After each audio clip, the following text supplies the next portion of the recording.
I'm the purple praying mantis, PPM. I'm the purple praying mantis, PPM. What's good, YouTube? Y'all already know who it is, man. Damn, had a little burp. The draw. Ariez. And today, I got another video for y'all boys, man. I wanted to talk to y'all about something very near and dear to my heart, man. Something that is gonna make a return come January at Hard to Kill. TNA.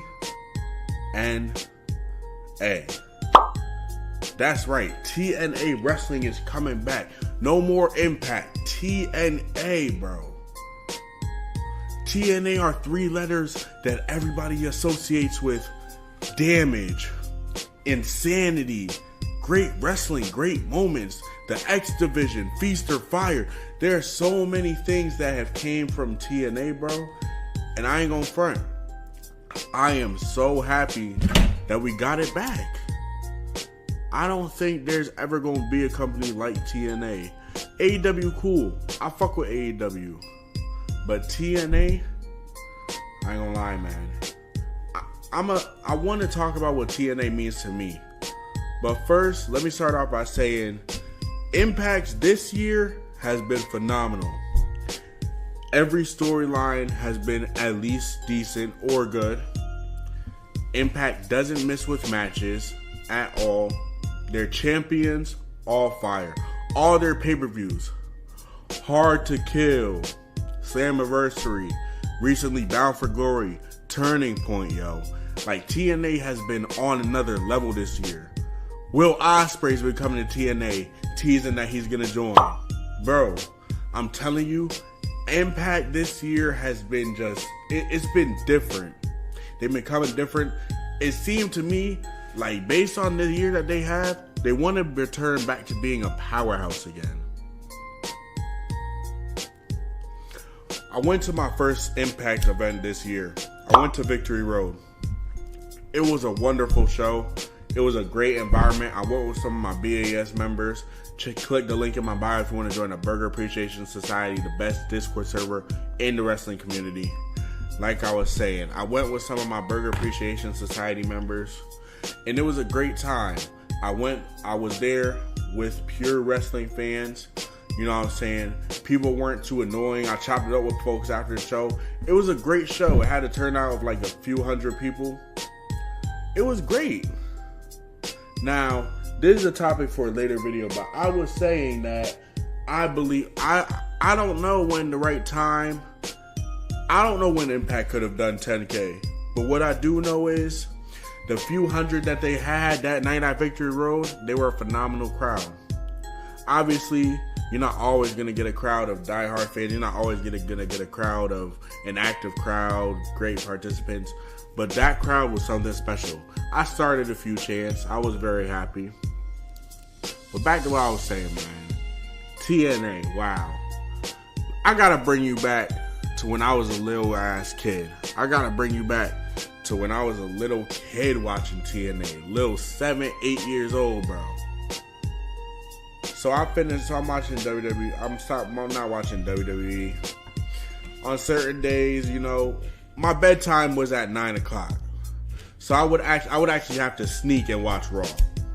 And I was always allowed to watch SmackDown because I stayed up later on the weekend. So I stayed up late Friday nights. So SmackDown was always my favorite show. One day I'm in school. My boy's telling me, my friend, shout out Aaron Barstow, man. He's the one that put me on. My friend was telling me, yo, there's this other show. You watch TNA? I'm like, nah, what is TNA? Is it like WWE? He said, yeah, it's like WWE. And they be cussing, they're violent, they be bleeding. Because keep in mind, I grew up in the PG era. I had to learn, I found out that wrestlers bled through like I started watching like 2008. Late 2007, 2008. I found out that wrestlers bled on video games. I wasn't seeing blood like that. So 2008, you know what I'm saying, my boy, obviously, 7, 8-year-old Ariez, someone come up to me saying, oh, this other company, they got bleeding. They got all this other stuff, whatnot. I'm gonna be intrigued. I'm gonna be excited. It piqued my interest. So I said, word, okay. Told me it was on Spike TV. Thursday comes, 9 o'clock, tune in to Spike TV. Man, TNA changing my damn life. I'm watching it and I'm like, yo, these guys are something amazing. Guys the likes of AJ Styles, Kurt Angle, and I ain't know nothing about wrestling.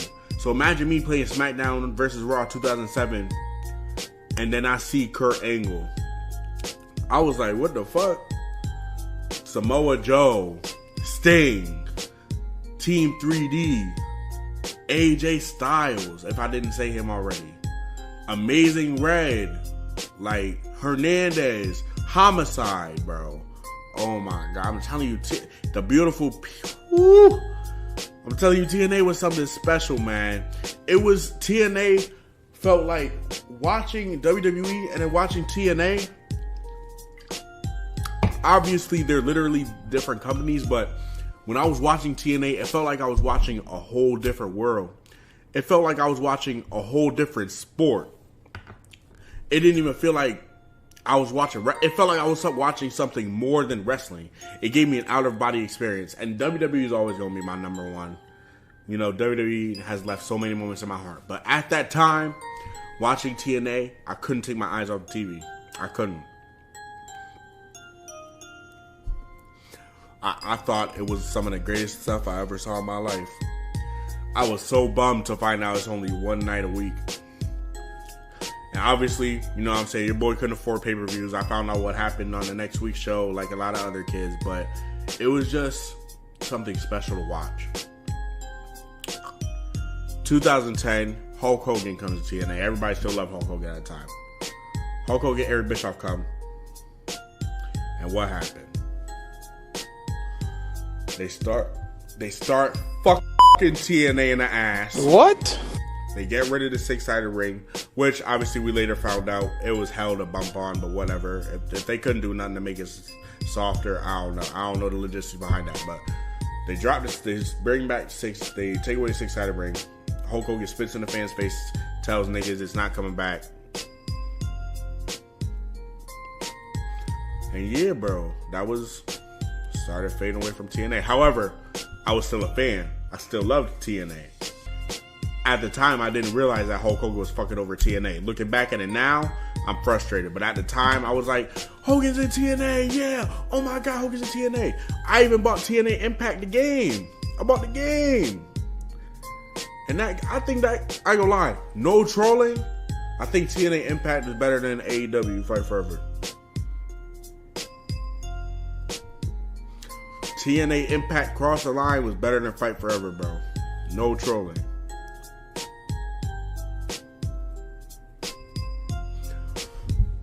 What I'm saying is, seeing that TNA is coming back does something to me the same way I know it does something to a lot of y'all. It means that something special is coming back.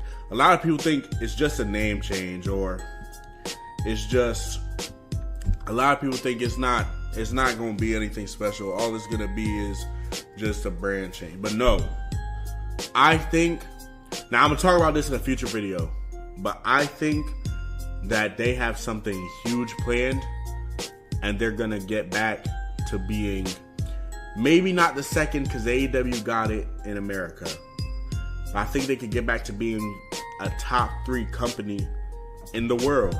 I believe it. I wholeheartedly believe it. I think they could get back. I think they could get back up there. And who knows? Maybe one day TNA will sell 10,000 seats. I think they could have did it in like 2009, 2010. But one day TNA will sell 10,000 tickets. If some indie guys can do it, then a reputable company like TNA could definitely do it.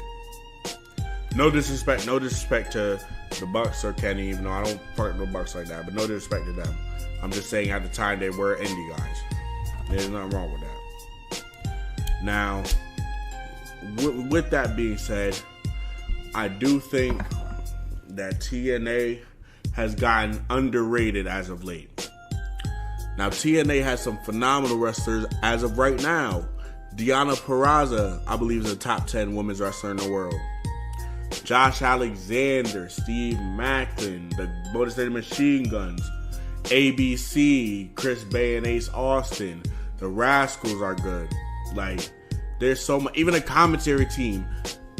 Formerly Tom Phillips and formerly Aiden English on commentary. Great commentary. Scott D'Amore is a great authority figure on TV. Bully Ray, I swear to God, Bully Ray has put on some heat this year. Please watch him versus Josh Alexander. Hard to kill. I'm trying to tell y'all, bro. Bully Ray has put on his working pants this year. Even when I went to Victory Road, Bully Ray versus PCO, it actually wasn't a bad match. And they got Moose, a flagship star of the company at this point. Well, that might be a gas, but a mainstay of the company. They got Moose, bro, which I think was great that they re-signed him.